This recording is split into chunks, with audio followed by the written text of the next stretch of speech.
Welcome back to the CHARA Project, friends. I am Sarah, this is Jenny, and this is Heather. Today we're going to dive into John chapter 14. And to catch you up real quick, what just happened in the upper room discourse is that Jesus, he revealed a few startling things. Yeah. He just revealed that somebody would betray him, that Peter would deny him, and that he was leaving. Yeah. Not only leaving, but they couldn't follow him. So as we pick up in John chapter 14, can you just imagine the environment in this room, right? Like, imagine how confused they would have been. They had given up everything to follow Jesus and his ministry for 3 years. Right. And now Jesus was leaving them.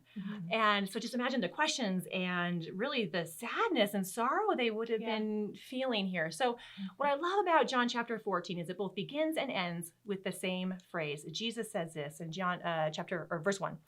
Don't let your hearts be troubled. Believe in God. Believe also in me. And can you read verse 2 for us? Yeah, I'm going to read it in a couple of different translations if that's okay, because this is a verse where if we read it from a couple different translations, we get a different perspective.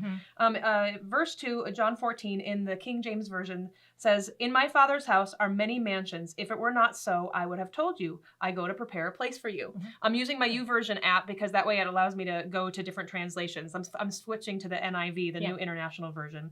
Verse 2 says, "In my Father's house," instead of mansions, it says it has many rooms. If it were not so, I would have told you, and I'm going there to prepare a place. So we see the words mansion and room used in the same place in these verses. And what's great is if we actually dig deeper and understand the original Greek of when the Bible was written, it actually means mansions and rooms. What it's trying to get across is there's a dwelling place. Yes. This idea, and honestly, heaven's it's kind of referred to a lot of different ways. Yeah, there's other terms used for heaven, like an inheritance, a country, a city, a kingdom. Yeah. Right? And so trying to give us that picture of it is an actual place. Right, but what go ahead. Yeah, well, that's what he's saying here. And Jesus is using a metaphor, right, to describe heaven. Yeah. And so the point of what he's saying isn't how nice or how big our heavenly real estate will be. Right. The point he's trying to make is there will be room for you. There will be a space for you. Yep. But my favorite part is actually found in verse 3, and it says, "If I go away and prepare a place for you, I will come again and take you to myself, so that where I am, you may be also." So Jesus just shifted heaven from a place to a person. Yeah, being in heaven is being in the presence of Jesus. Yeah. And I love that. And I also love Thomas's question here, because now Thomas is going, hold on, we don't know where you're going. How do we follow you there? Right. How do we get there? Right. And I love in Jesus's response. I mean, it's like Thomas, he's like looking for directions, right? Like, give me this guidebook. How do we get there? And Jesus responds, I am the way, I am the truth, and the life. No one comes to the Father except through me. So Jesus is shifting again, like, it's not through a guidebook to get to me. Right. It's through a person. I am the way. Right. And how often do we do that in real life? Like, we overcomplicate everything. Well, it has to be complicated, right? If it's worthy, it has to be complicated. We kind of mess that up. Jesus is saying it's actually very simple. Like, I am the way. That's it. Yeah. It's me. And then I love, because the very next thing that happens is in verse 8, Philip now asks a question. You just see all these questions that come up, which if I were to pause for just a moment, one of the things we wanted to highlight today is the read in the CHARA Essentials. And two of the things actually we're going to do with read is we're going to read out of different Bible translations, which we already did, just to help get a better perspective of what the author was truly trying to communicate, right? And then asking questions. And what I love about that is we're seeing these disciples ask all these questions. Right. So Philip is saying, okay, that's great. We have this future eternal inheritance and we're going to be with you, and that's great. But what about now? Like, can you just show me, like, what's the hope we have for now? Show me the way to the Father now.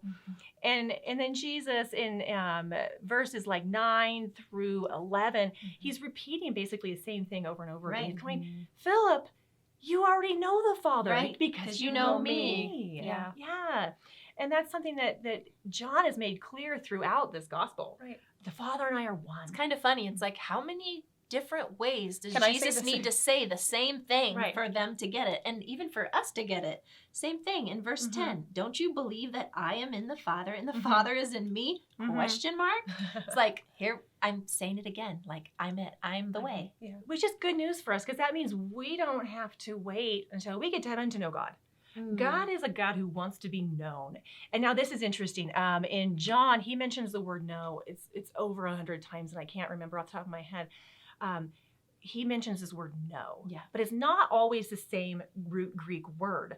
And if you think about it, this makes sense. There's different types of way of knowing someone or knowing God. We can know information about You know God. about them. We can know truth about them, all the way to having like a personal relationship with Like how we know each with other. God. Right. Yes, a deep Right. personal relationship. And here's the question I want to leave you with today is truly, why would it be important for us to both know God, like the truth about God, as well as to have a relationship with God? And here's what I want you to think of. What happens if we have one or the other? Yeah. But not both.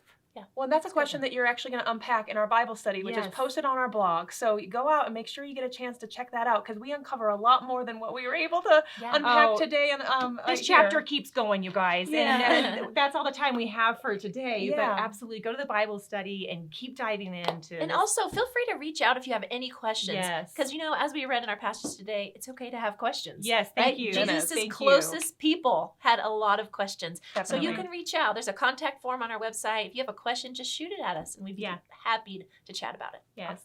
Thanks for joining us this week. We will see you next week. See ya.